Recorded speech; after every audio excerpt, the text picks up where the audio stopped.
YouTube ప్రేక్షకులకు నమస్కారం. మిత్రులారా, మొత్తానికైతే మద్యమ అమ్మకాలల్లో మనం రికార్డు సాధించడం. ఇక తెలంగాణ ఎల్ల టాపు లేదు అనుకుంటే మాత్రం మనల్ని టాపులల్లా Telangana number 1, Andhra Pradesh number 2.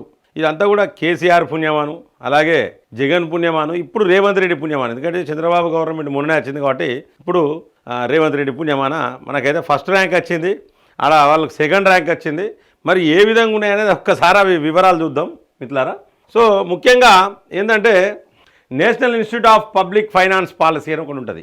National institute of public finance policy అనేది ఏం చేసిందంటే, అది ఇచ్చిన వివరాల ప్రకారం ఏంటంటే మద్యం అమ్మకాలలో మనమే తోపులం, అంటే తెలుగు ప్రజలమే. ఇక మనల్ని మించిన మొగోళ్ళు లేడు దేశంలో.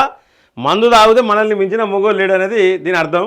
సో తెలంగాణలో ఒక్కొక్కరికి పేరు మీద ఎంత తాగిలంటే 1623 రూపాయల మద్యం తాగిరు ఈ సంవత్సరం. ఒక సంవత్సరంలో 1623 రూపాయల మద్యం తాగిరు ఒక్కొక్కరు. అంటే ఓన్లీ తాగుబోతులు లెక్క కాదు. ఇప్పుడు ఫర్ ఎగ్జాంపుల్ మీ ఇంట్లో 4 ఉన్నారు, ఒకళ్ళు తాగుతారు అనుకో, వాళ్ళు ఫర్ ఎగ్జాంపుల్ సంవత్సరానికి 8,000 రూపాయలు తాగినరు అంటే మీకు ఒక్కొక్కరికి 2,000 పడ్డట్టు, మనిషికి 2,000 తాగినట్టు. అంటే మీ మీద కూడా పడుతుంది లెక్క. అప్పులు కంటే లెక్కలు అట్లే పడతాయి. సో లెక్కలు అట్లే చేస్తారు. కాబట్టి తెలంగాణలో ఎంత జనాభా ఉన్నారో అందులో మనిషికి, అంటే ఇప్పుడు మా ఇంట్లో మేము తాగేటోళ్ళం లేము. సో నలుగురికి మాకు కూడా 1623 రూపాయలు మేము తాగినట్టు లెక్క అన్నట్టు. ఆ లెక్క చొప్పున అంటే తాగుడికి విపరీతమైన తాగుడు. తర్వాత ఆంధ్రప్రదేశ్ 2వ స్థానంలో ఉన్నది, 1306 రూపాయల తాగుడు తాగినరు.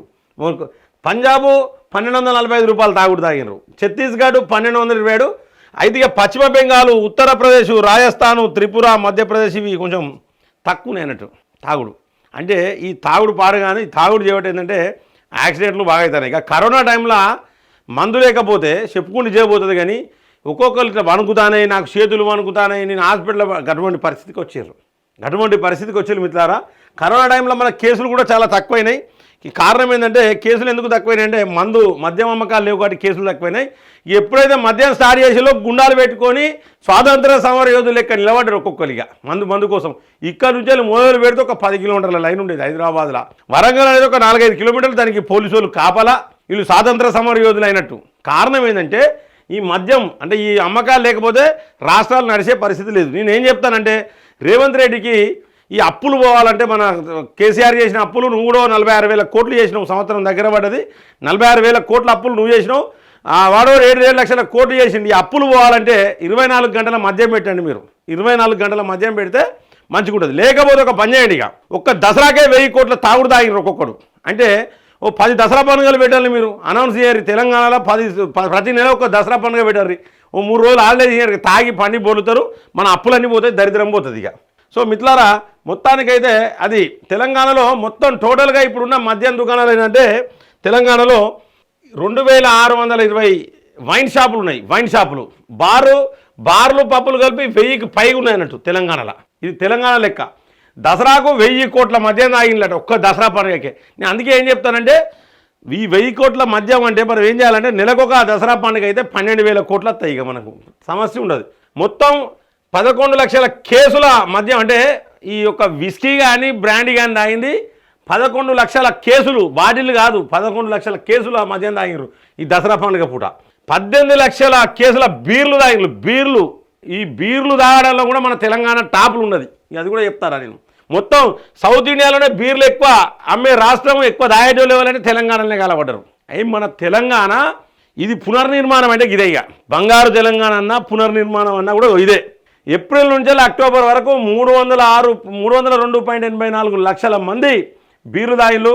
ఆంధ్రప్రదేశ్లో 16.9 లక్షల బీర్లు తాగితే భారీగా ఆదాయం తెలంగాణకి ఎందుకు ఎక్కడి వచ్చిందంటే, మనకు భారీగా ఆదాయం ఈ యొక్క ఎక్సైజ్ నుంచి, ఈ యొక్క మద్య అమ్మకాలతోనే మనకు తెలంగాణకు బ్రహ్మాండమైన ఆదాయం వచ్చింది.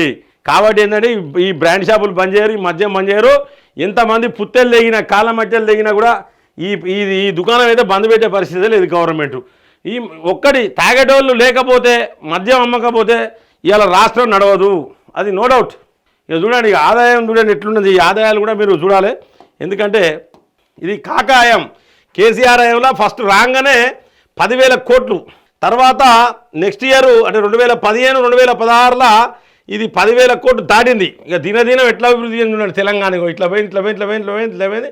ఇక చూడాలి, ఇక అభివృద్ధి చూడాలి. ఇక కాకా పీరియడ్ 2022 2023 వరకు కాకా పెరిగిండు, మొత్తం 35,000 కోట్లు తీసుకొచ్చిండు. ఇక ఇప్పుడు అదేంటంటే 2024కు అది ఇప్పుడు ఎంత వస్తుందంటే మన కాకను 35,000 కోట్లకు పైగా దగ్గర తీసుకుపోయాడు, 35,000 కోట్లకు ఇచ్చిండు. ఇక రేవంత్ రెడ్డి ఏంటంటే నేనేం తక్కువ, నేను కాకను మించాలని చెప్పేసి ఏం చేసిండంటే దాన్ని ఇప్పుడు ఈ సంవత్సరం 45,000 కోట్లు దాటేటట్టున్నది. ఇప్పటికే 45,000 కోట్లు అంటే నేనేం తక్కువ కాదు అన్నట్టు.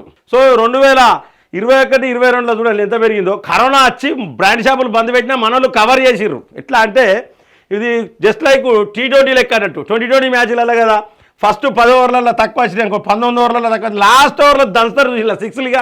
ఇక అట్లా దంచిర్రు అన్నట్టు వీళ్ళు మందు. మిట్లారా ఈ మందు తాగుడేందో, పొద్దుగాల 5 గంటలకే బార్లు తెరిచి ఉంటాయి, పట్టించుకునే వాళ్ళు ఉండరు. వాడు ఉప్పు నాకుతాడు, మామిడికాయ పచ్చడి నాకుండా మందు తాగుతాడు పొద్దుగాల 5 గంటలకే.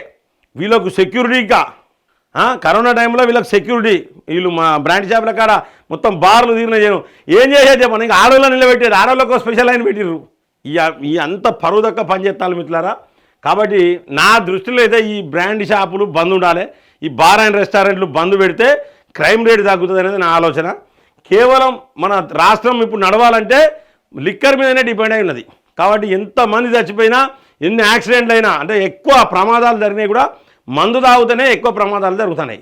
ఎక్కువ క్రైమ్ రేట్ కూడా మందు తాగినోడే చెప్తాడు. సో కాబట్టి మిత్రులారా, ఈ యొక్క మద్యపాన నిషేధం కోసం అయితే నేనైతే మద్యపాన నిషేధం చేస్తే ఆ భగవంతునికి అయితే దండం పెడతానా, ఆ 7 కొండల ఇంకన్నా దగ్గరికన్నా వేస్తాం. కానీ ఈ మద్యపానం నిషేధం చేయాలని చెప్పేసి అయితే నేనైతే డిమాండ్ చేస్తూ ఉన్నా అండ్ రిక్వెస్ట్ చేస్తూ ఉన్నా మిత్రులారా. మరి మీ యొక్క అభిప్రాయాన్ని మీరు ఖచ్చితంగా కామెంట్ బాక్స్లో రాయండి. ఈ యొక్క వీడియోను లైక్ చేయండి, ఖచ్చితంగా మన ఛానల్ను సబ్స్క్రైబ్ చేయండి, వాళ్ళు సబ్స్క్రైబ్ చేయండి, బెల్ బటన్ నొక్కడం మర్చిపోకండి మిత్రులారా. జై హింద్, జై భారత్.